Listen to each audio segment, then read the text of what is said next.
Ruben Amorim has been confirmed as the new Manchester United manager, and I think it's a really, really good appointment. In this video, I'm going to explain why, but also give a little bit of context around what he has to do to turn the club around at Old Trafford. Let's get into it.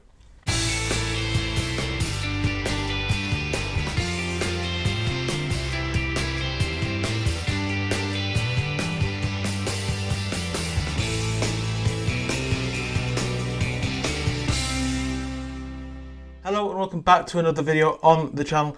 Non-Newcastle United, as promised, have been looking at various different ways of incorporating other football topics onto the channel, and we're going to start today by looking at Manchester United appointing Ruben Amorim. And I have some thoughts on why it's a great appointment. I have some thoughts on, though, context around the difficulties he'll face and the perception of him and generally the sort of job that he has to do. And it's a really tough job for anybody, and lots of people like to make comparisons and like to say, well, this will work because that worked and this will not work because that didn't work, and try and make things very, very linear and very, very black and white, when actually there's a lot of nuance. As always, it's very rarely incorporated into these discussions, and I want to bring a little bit of that nuance into this video. So we'll start by looking at Ruben Amorim's career a little bit.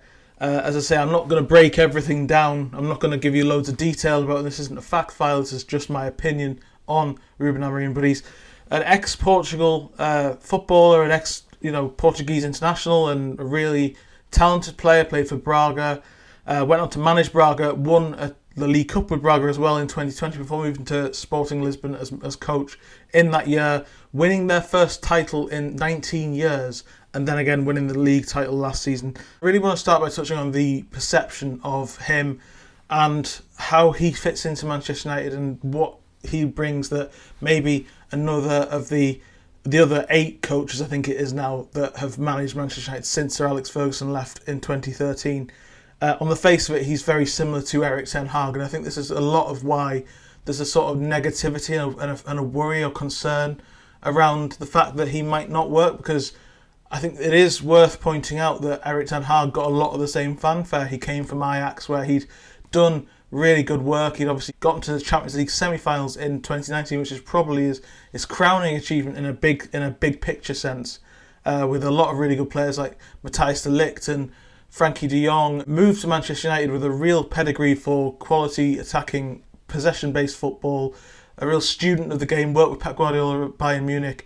Lots of these sorts of similar things that you can pick out about Amorim as a student who's worked with Mourinho at Manchester United and has a certain style and has a way about him. But ultimately it didn't work for Erik ten Hag, I think, because the charisma, it's a very simplistic view, but the charisma wasn't there. He didn't have that sort of personality to grab Manchester United by the horns, if you like, and sort of take it on, a bit like Jose Mourinho certainly had. He ran into man management issues, obviously the battles with Paul Pogba and various different things, and the style of football wasn't good enough. Lots of people look back at Jose Mourinho's time in charge with maybe some rose-tinted glasses now, and I think the fact that he had the personality and had the charisma really was a reason why that happened. And I think he was the one manager who really understood where Manchester United were and understood what Manchester United needed at the time, just in terms of what he would say in press conferences. That's what Ruben Amorim will bring. He's not got the sort of volatility of Mourinho, but he's got that charisma. He's got a personality about him. The other thing to offer context is that Amorim is the first head coach appointment from Manchester United rather than manager, which sort of sees him fitting into the structure that the Ineos team and Sir Jim Ratcliffe have put in place with Dan Ashworth there and Omar Barada and Jason Wilcox and various different people in those positions. He's going to fit on the training ground, and that'll probably suit him as well. But in terms of that personality handling the press, I think he's maybe had a little bit of a shock this week by the attention that's been out in Lisbon from the British media and the worldwide media. He'll have to get used to that pretty quickly, but he handled it really well. I think Erik ten Hag always had this feeling of being quite shirty with the media. He didn't really warm to the press conferences.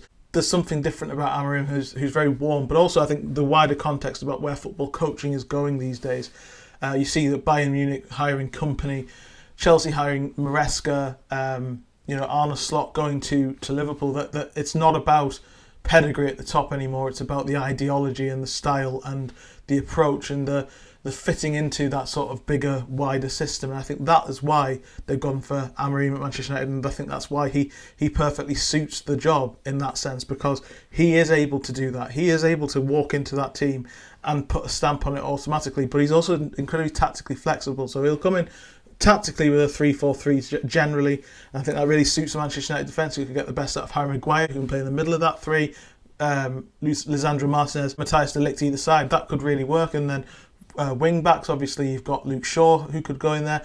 He likes attacking wing backs, so maybe you could look at converting somebody like Amad Diallo into one of those positions. It's the sort of thing that he's done with Quenda at Sporting. And then obviously you've got Manuel Ugarte, who's worked with previously at Sporting, who can anchor that midfield as part of two sort of very holding midfielders up front. He likes a big focal point. Maybe he could work with Højlund. Obviously, he's done great work with Victor Gyökeres at Sporting Lisbon. So tactically, he fits. He is the manager that everyone's talking about in Europe, and obviously that is a blessing and a curse, because we've seen that happen with someone like André Villas-Boas, who went to Chelsea under very similar sort of pretext, where he'd won the treble with Porto at age 33. He was a Mourinho disciple. He was said to be really good at attacking football, but he didn't seem to have that strong personality to deal. Again, he sort of fell into the issues with the press and the issues with the English media that I don't think Amorim's going to. If you look at the interviews he's given, very small sample size, but Amorim has been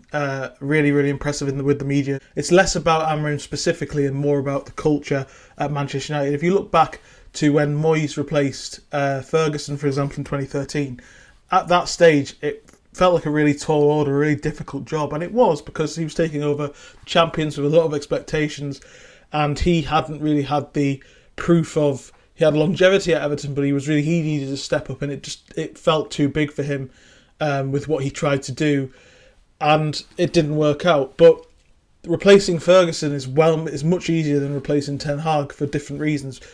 If you replace Ferguson, yes, the pressure's there, but also the structure was there, the winning mentality was there, everything was in place. They needed a refresh. Now, replacing Ten Hag, they don't have those things anymore. That's eroded away over the last decade and more. So they need to refresh the club and give them more impetus, which is what Amorim will, of course, bring them. But they also need time to instill a winning mentality. But I think, coaching in the modern day is now no longer about having a record of winning trophies. It's about an idea and a principle and a long-term vision. That's what Manchester United seem to have, and Amorim really does suit that. I think he is probably the most sought-after coach in Europe for a reason. Lots of people will look at Sporting, his work at Sporting, and say, well, it's just Portugal, but think about what he did there. I mean, winning that first title in 19 years, breaking the duopoly of Benfica and Porto really is huge, because Sporting were very much the third team in Portugal for a long, long time before Amorim took over.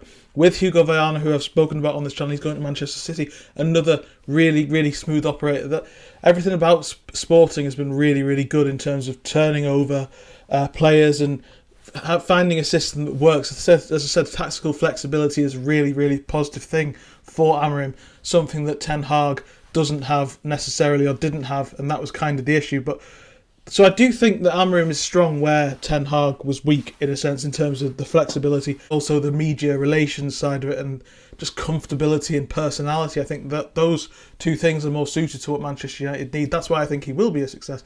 But there is also that warning that let's not talk about Ten Hag as if he's a complete failure, because he came in to Manchester United replacing Ranić at the time as somebody who had a huge reputation in much the same way that Amorim did. He'd done such great work at Ajax.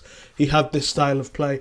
He was modern. He was a meticulous guy. He was all of these things that are buzzwords for coaches these days, and we've seen that with Amorim over the last few days, were the case for Ten Hag. And I still think Ten Hag is a very, very good coach. I think if he went somewhere else which was less toxic, less problematic, less pressuring, perhaps he would thrive, but he's also made mistakes himself. I think that he is still a really good coach. I think he could go and get another job elsewhere and do a decent job. And actually, lots of what Manchester United have done in the last couple of years has been really poor, like signing Anthony, making the decision to stick with Ten Hag this summer, spending another 200 million off the back of that, have really made Amorim's life a little bit more difficult. But also there's lots of good things that they've done. I mean, Rasmus Højlund I'm a huge fan of. I think he's a really, really good striker. Matthias de Ligt, I think, will still be a very good defensive signing. And Manuel Ugarte, I think, who was just not suited to PSG and not suited to where Luis Enrique wanted to go, but can come into Manchester United and do a really good job in that role, especially under a manager he's worked with before. So some really decent signs. Lenny Yoro is going to be fantastic as well. We're forgetting about him coming in as a player who's got injured. So lots of good things about what Manchester United have done in recent times. They've just been overshadowed by some really, really difficult things, like a lot of the other recruiting choices, tactical choices, and also the attitude around the place and the club and the culture around the place has really suffered. Amorim has much more of a human touch with his players. Ten Hag didn't have, obviously, the Ronaldo situation, which actually at the time he dealt with really well, and the Jadon Sancho situation and the David De Gea situation as well. There's so many players that have come out of that club, and we saw the reaction to Ten Hag sacking from the latter pair there.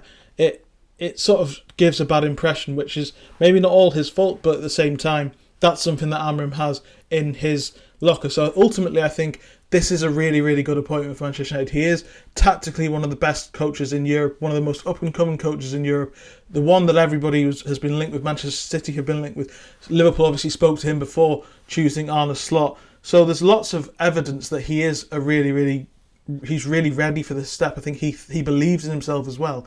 But also, he's there till June 2027. He isn't going to be able to solve Manchester United in that situation by that point, the end of his contract. What Manchester United need is to be on an upward trajectory and looking like they could challenge for titles. Because if you're expecting them to win titles by then, which I don't think many people are, but if you are, then it's just not going to happen, and that's ultimately kind of the issue. Everyone needs to get onto the same page, and it will take time. It'll be a bit of a ripping up and starting again. Manchester United have made a rod for their own back in keeping Ten Hag. Why didn't they do this in the summer? Because now there's much more of those players that Ten Hag had, and all of that sort of difficulty at the start of the season could have been avoided. However, I do think Ten Hag has left some good foundations. As I say, the back three could work.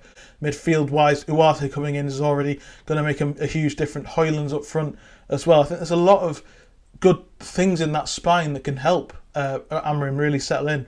But it will take a long time. It's not going to be that Manchester United are automatically going to be a challenger next season. It'll take time. But for all the similarities to Ten Hag, this does feel like a little bit of a line in the sand in a different direction and a positive change. So I think ultimately it's a really good appointment. Thanks very much for joining me. Like, share and subscribe for more football content. I'll be at Hull City tomorrow for the second part of my series, which I'm calling Exploring Football. I'm also going to set up a Substack as well with newsletters coming out every week on my findings from each and every game. So like, share and subscribe. Thanks very much, and I'll see you next time.